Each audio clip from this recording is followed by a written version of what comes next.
It's very common knowledge that people make mistakes, and with mistakes, there are choices. With choices, there are decisions to be made, and every decision is decided upon your own values. Now, values can be good or bad, which is why mistakes are made, because sometimes your values change, they change from good to bad, and I know personally that my values might seem good at first, but they might have bad intentions, or they might seem bad or have good intentions. I'll explain as this speech goes on. My three main values are my concern for others, my privacy, and creativity. My concern for others is sometimes like an anxiety. I hate sitting in the front of the class because I get paranoia that people are watching me. That if I make the smallest hint of movement, they're watching at me, and that terrifies me. I can't focus, so I often sit in the back. And it's actually to a degree where sometimes I'm sitting in the back, no one's looking at me, but when I'm looking down, taking notes, trying to solve a problem or something, and I drop my pencil, I feel like everyone in the room has turned just to look at me. I don't like that, which is why I sit in the back. And to a second degree, it's to better myself. While it is true that we shouldn't change for the world and you should be true to who you are, I don't see it like that. I see it, I'm a person that makes mistakes, and it's the world's responsibility to tell me those mistakes, and my responsibility to determine whether those mistakes are valid enough to change. And if the world doesn't tell me my mistakes, I can't change it. I can't be a better person than I was tomorrow. So I do take valid input. And that is where my concern for others lies. My second value is privacy. Privacy is important to me because I really like my alone time. I am an introvert, and I'm an extrovert, and I like being alone. I don't like working with groups. I don't like socializing a lot. I like being at home, in my room, playing video games. That's how I spend my vacation. And I understand that there are other people that don't like that. They like going out, which is why COVID was such a big problem. Privacy, on a second note, is also about boundaries, respecting other people's boundaries, right? If they have secrets that they've shared with me, then it's my responsibility to keep them, because that's what the boundary is.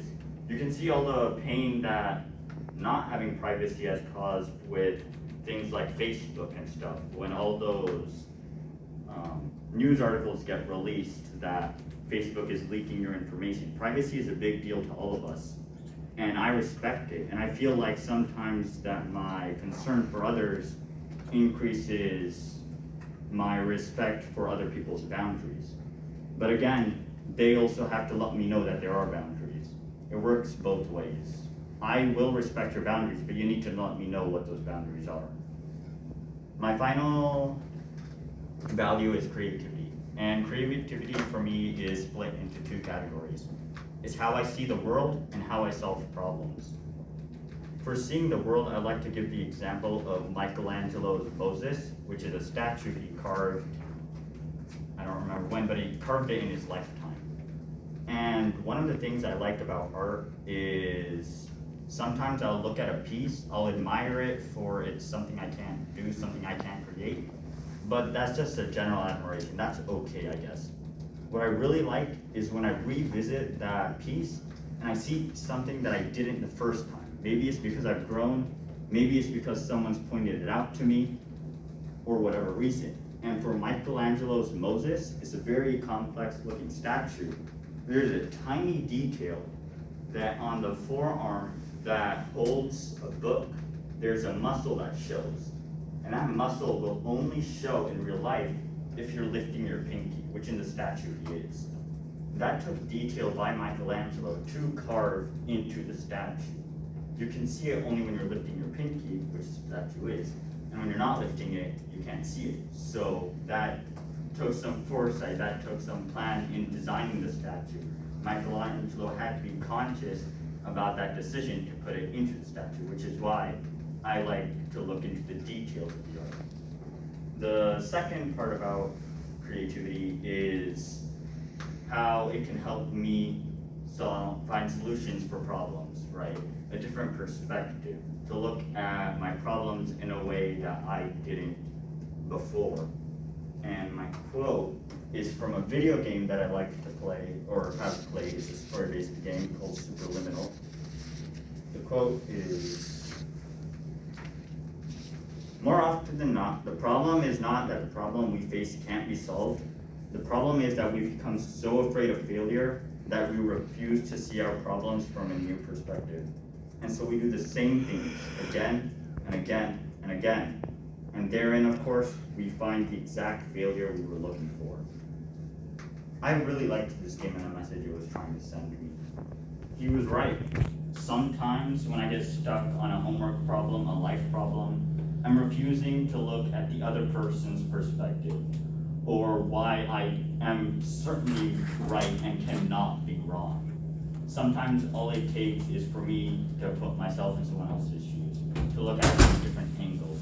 I feel like that is one of the essences of creativity, to look at things from how someone else sees differently. In conclusion, my 3 values are a part of me.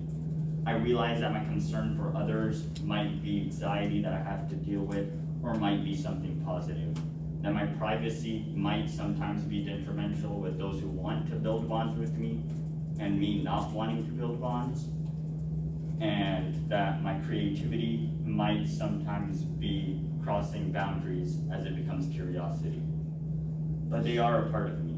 There are good points and there are bad points. And I have learned to accept who I am. Thank you.